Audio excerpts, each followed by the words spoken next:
मर्द मुजाहिद टीपू सुल्तान की यौम पैदाइश के मौके पर टीपू सुल्तान सोशल सर्विस की जानिब से जमशेदपुर गवर्नमेंट स्कूल में तलबा के लिए बेंचेस का इंतज़ाम किया गया। इसके अलावा तंजीम की जानिब से मस्जिद में अरबी पढ़ने वाले छोटे बच्चों के लिए भी बेंचेस का इंतज़ाम किया गया। इस मौके पर जमशेदपुर सरपंच नूरुद्दीन, टीपू सुल्तान सोशल सर्विस जमशेदपुर सदर फसी, तंजीम के तर्जुमान नसीर और पटनचेरू के सदर फैज़ान व दीगर मौजूद थे।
गाँव का तरीका क्या रहना बोले तो 15 मिनट पहले पहुंचे और अपने गाँव के 10 बच्चों को तो भी जिम्मेदारी से कॉल करना, क्या हुआ भैया अपने गाँव में प्रोग्राम है ना, आ रहे क्या नहीं आ रहे।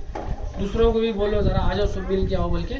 सरपंच साहब भी क्या है बोलते पूरी जिम्मेदारी लेके कोई भी सरपंच बनो, नारायणा बने दो, समा बने दो, कल के दिन उनका उसूल क्या रहना कि हर दिल को टच करना, वो चीज़ की ख्वाहिश से मैं आगे जाना बोल के बोल रहा हूँ। मेरा मजमून अलग था, मैं बहुत अलग मैसेज देना चाह रहा था ये प्लेटफॉर्म से, लेकिन मैं अपनी बात की क्या है अब ख़त्म कर रहा हूँ।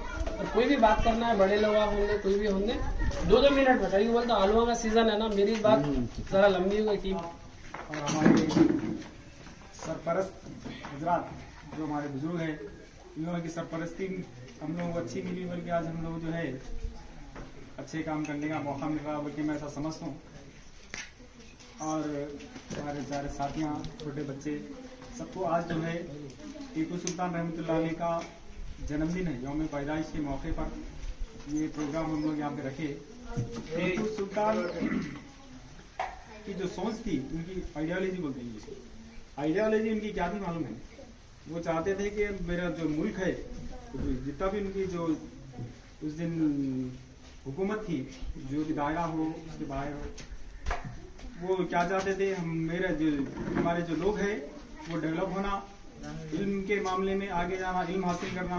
टीपू सुल्तान में तो खाली तलवार फिराने वालों का नाम नहीं, टीपू सुल्तान इल्म के माहिर थे। और वो जमाने में जब जो साइंस का इतना डेवलपमेंट नहीं था, उस टाइम पे रॉकेट बने थे, रॉकेट का इस्तेमाल पूरी दुनिया में फर्स्ट टाइम कोई करे वो तो टीपू सुल्तान रहमतुल्लाह। और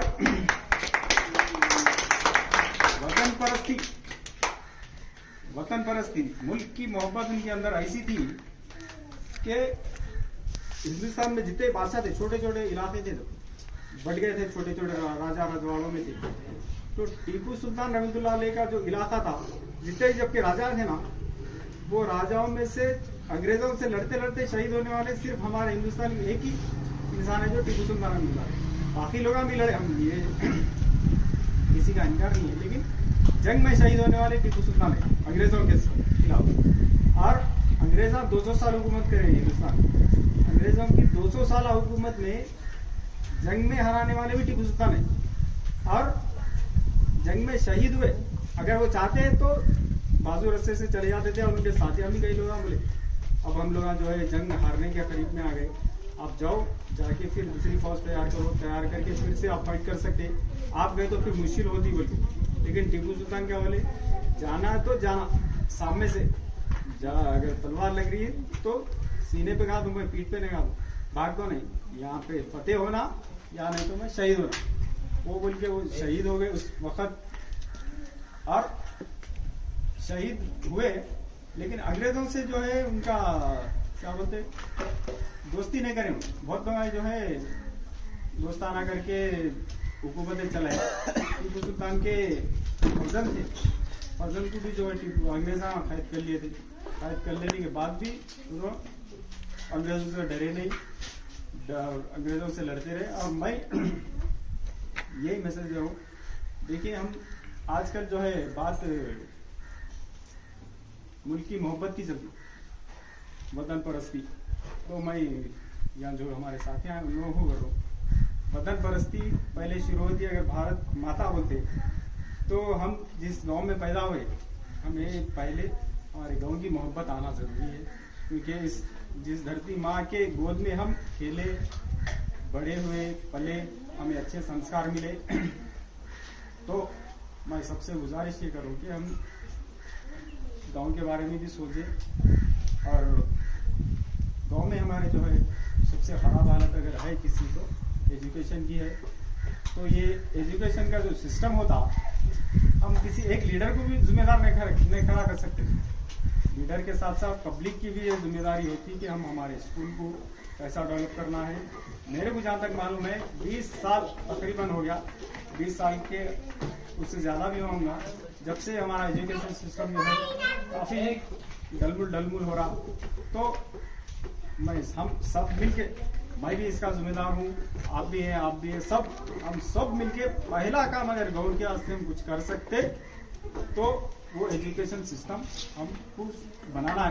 क्योंकि क्या होता है तो अगर प्राइवेट स्कूल में बच्चे को अगर भिजा रहे, हमारे पास क्या है, मेन ट्रांसपोर्ट की फैसिलिटी नहीं। अगर ट्रांसपोर्ट की फैसिलिटी रहती तो हम अगर प्राइवेट स्कूल में भी जाए तो बच्चे को क्या है कम खर्चे में काम हो जाता। अब स्कूल की बस आना लेके जाना हो तो बच्चे को 60,000 70,000 रुपये होना पड़ता ईयरली। अगर हम किसान की आमदनी देखेंगे, किसान की, अब गाँव में रहने वाले पूरे किसान हैं, अगर किसान की आमदनी हम देखें तो साल को 1 लाख रुपए नहीं कमाता, उसकी आमदनी ईयरली 1 लाख नहीं रहती। अगर उसको 2 बच्चे हैं तो 1,20,000 खाली ईयरली फीस होती है उसकी, तो उन्हें कैसा पढ़ा सकता है प्राइवेट स्कूल में। अब जो भाई उन्हें पढ़ा सकता, नहीं पढ़ा उस वाला क्या होता, उसको एजुकेशन बच्चों को हमारे नहीं मिलता। गाँव का अगर एक भी बच्चा जो है नॉन एजुकेटेड रहा तो गाँव के वास्ते, हम लोगों के वास्ते ये बहुत बड़ा ये है। तो मैं असलम पटेल साहब को भी मधु करा था कि हम सब मिलके एक प्लान करें, कुछ ऐसा सोचें जो हमारे एजुकेशन सिस्टम को यहाँ पे सुधारने की कोशिश करना होगी। तो मैं जो जिम्मेदार है उन लोगों को, एक फंसी बोलने से कुछ भी ना होता, नसीर भाई बोले से होता, आप बोले, एक आदमी से कुछ भी कर नहीं सकते हम लोग। हम सब मिलके एक प्लान करके, जो टीचर वो स्कूल भी फुल टाइम चलना चाहिए, सुबह से 9:30 से जब शुरू हो रहा है 3:30 तक रहता है, 4 बजे तक रहता, फुल टाइम डेली स्कूल चलना। एक विद्या वॉलेंटियर्स जो भी हो, 2 टीचरों को कैसा भी अरेंज कर सकते, क्या है, हम अगर प्लान करें तो काम हो सकता, नामुमकिन नहीं है। खैर ये मसला बहुत संजीदा है, थोड़ा मुश्किल काम है, लेकिन नामुमकिन तो नहीं है हम लोगों के वास्ते। तो ये सब लोग अगर इसमें सोचे तो गाँव के वास्ते बहुत अच्छी बात है। और आप लोग जो इसमें हमारी दावत पे शरीक हुए, मैं और एक बार आप सबका शुक्रिया अदा करता हूँ। जज़ाकल्लाह।